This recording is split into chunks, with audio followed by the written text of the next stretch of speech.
ವರ್ಗಾವಣೆ ಕೌನ್ಸಿಲಿಂಗ್ ಪ್ರಕ್ರಿಯೆಗಳ ವೇಳೆ ಕರ್ನಾಟಕ ಪಬ್ಲಿಕ್ ಶಾಲೆಗಳಲ್ಲಿನ ಶಿಕ್ಷಕರ ಹುದ್ದೆಗಳನ್ನು ಮಹತ್ವದ ಹುದ್ದೆಗಳೆಂದು ಪರಿಗಣಿಸಿ ಮೊದಲ ಆದ್ಯತೆಯಲ್ಲಿ ಭರ್ತಿ ಮಾಡಲಾಗುವುದು ಹಾಗೂ ಸದರಿ ಶಾಲೆಗಳಲ್ಲಿ ಖಾಲಿ ಇರುವ ಹುದ್ದೆಗಳಿಗೆ ಶಿಕ್ಷಕರ ನೇಮಕಾತಿ ಮಾಡಲು ಆದ್ಯತೆ ನೀಡಲಾಗುವುದು.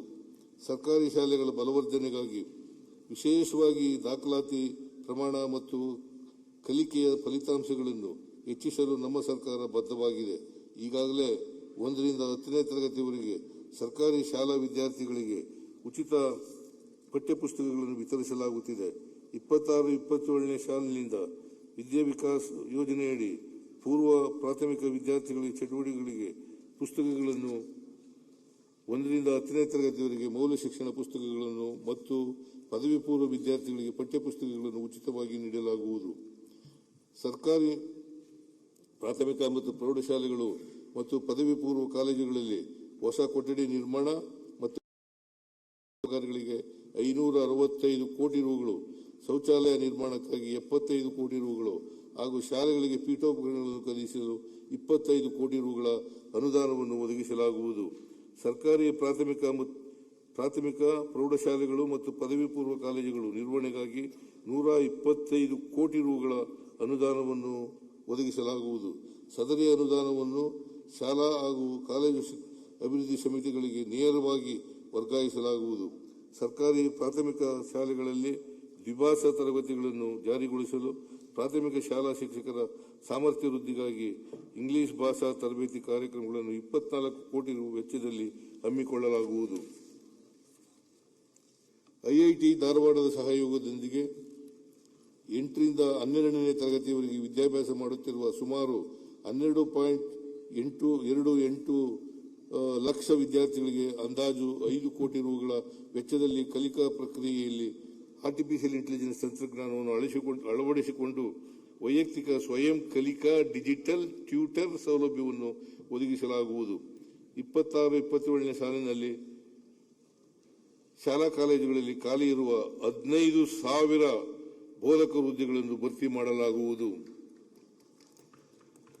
ವಿದ್ಯಾರ್ಥಿಗಳಲ್ಲಿ ಒತ್ತಡ ನಿವಾರಿಸಿ ಮಾನಸಿಕ ಆರೋಗ್ಯವನ್ನು ಸುಧಾರಿಸಲು 204 ಬಿಆರ್ಸಿ ಕೇಂದ್ರಗಳಲ್ಲಿ ಪ್ರತಿ ಕೇಂದ್ರಕ್ಕೆ ಒಬ್ಬರು ಅರ್ಹ ಮಾನಸಿಕ ಆರೋಗ್ಯ ಸಲಹೆಗಾರರನ್ನು ನೇಮಿಸಲಾಗುವುದು. ಶಾಲೆಯ ಹಾಸ್ಟೆಲ್ ಕಟ್ಟಡಗಳನ್ನು ಹಂತ ಹಂತವಾಗಿ ಪುನರ್ನಿರ್ಮಿಸಲು ಪ್ರಸಕ್ತ ಸಾಲಿನಲ್ಲಿ 10 ಕೋಟಿ ರೂಗಳನ್ನು ಒದಗಿಸಲಾಗುವುದು. ಹೆಚ್ಚುತ್ತಿರುವ ಮೊಬೈಲ್ ಬಳಕೆಯಿಂದ ಮಕ್ಕಳ ಮೇಲೆ ಬೀರುವ ಅಡ್ಡ ಪರಿಣಾಮಗಳನ್ನು ತಡೆಗಟ್ಟುವ ಉದ್ದೇಶದಿಂದ 16 ವರ್ಷದೊಳಗಿನ ಮಕ್ಕಳಿಗೆ ಸಾಮಾಜಿಕ ಜಾಲತಾಣದ ಬಳಕೆಯನ್ನು ನಿಷೇಧಿಸಲಾಗುವುದು.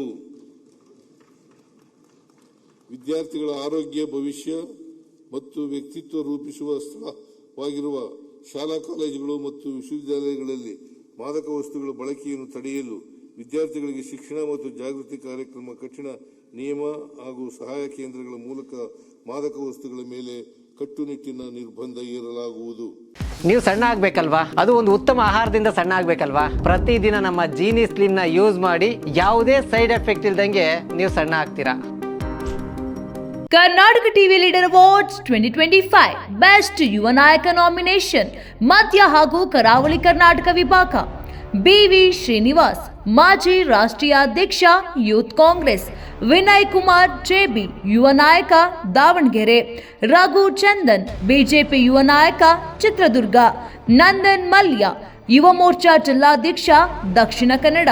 ಅನಿತ್ ಸಿದ್ದೇಶ್ವರ್, ಬಿಜೆಪಿ ಯುವ ನಾಯಕ ಚಿತ್ರದುರ್ಗ ದಾವಣಗೆರೆ. ದಿಲೀಪ್ ಕುಮಾರ್, ಬಿಜೆಪಿ ಯುವ ನಾಯಕ ಚಿತ್ರದುರ್ಗ. ಎಚ್.ಸಿ. ಯೋಗೇಶ್, ಕಾಂಗ್ರೆಸ್ ಯುವ ನಾಯಕ ಶಿವಮೊಗ್ಗ. ರಕ್ಷಿತ್ ಶಿವರಾಮ್, ಕಾಂಗ್ರೆಸ್ ಯುವ ನಾಯಕ ದಕ್ಷಿಣ ಕನ್ನಡ. ಪಿ ರಘು, ಕಾಂಗ್ರೆಸ್ ನಾಯಕ ಹೊಳಲ್ಕೆರೆ. ಚೇತನ್ ಕೆಂಪರಾಜು, ಜೆಡಿಎಸ್ ಯುವ ನಾಯಕ ಚಿಕ್ಕಮಗಳೂರು.